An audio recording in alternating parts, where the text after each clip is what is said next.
9 minutes in front of the hour. I'm Michael Smerconish from Philadelphia, the Big Talker 1210 WPHT, being simulcast all week long on MSNBC, where tonight, 7 o'clock Eastern Time, the D's are getting it on for the first time from South Carolina State University. Brian Williams will play the role of moderator.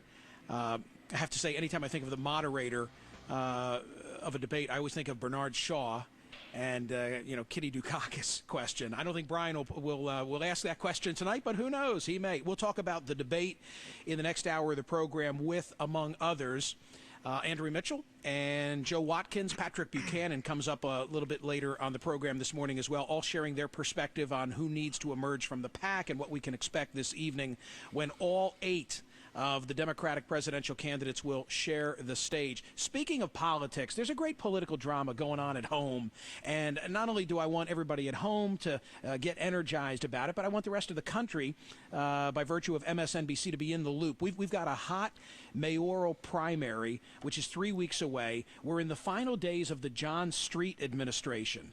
And there's a movie that has just come out on DVD. It's called Shame of a City.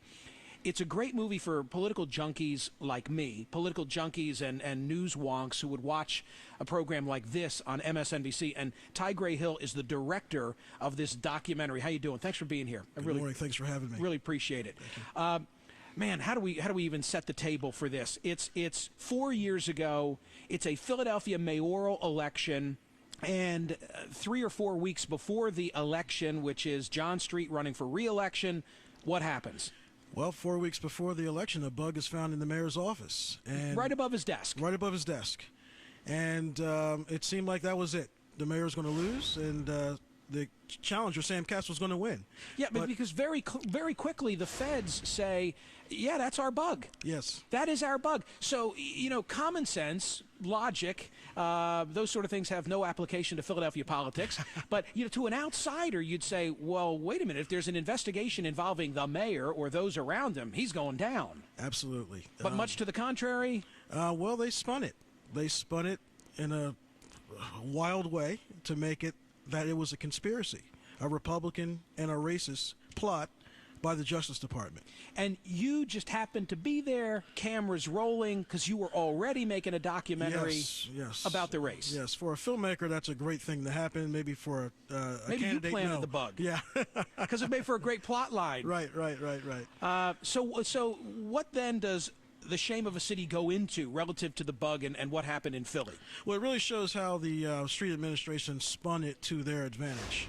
How they brought in Hollywood types like Bill Cosby and Bill Clinton and made it work to their advantage and won by 80,000 votes. I mean, the spin was, and we're going to cue up some of the video from Shame of a City so people know exactly what we're talking about, but the spin was that somehow, J. Edgar Hoover and Richard Nixon and John Ashcroft and George W. Bush got together with the Street administration, got together with Republicans in Philly to bring down the Street administration. Yeah, J. Edgar Hoover from the grave. From the grave. Reaches out to, Reaches out and... let's cue up the first cut. Who is Jonathan Seidel? Jonathan Seidel was the city controller of the city of Philadelphia, and one of the people you're going to see in this next clip who was touting that conspiracy theory. Let's watch and listen. Mm-hmm. We are mad. We have been violated. We have been violated. We have been raped. Nobody brings anybody in my family. Nobody. Nobody know how or where. I ain't sleeping till this thing is over. I ain't eating until this thing is over. And then kiss my true wife if they got a problem with it. Now, I know what house is up. But God understands. So, I mean, this is him on a pulpit. Yeah. Saying essentially this is the man trying to bring down the mayor of the city of Philadelphia. That's what he's doing in a black church in Philly.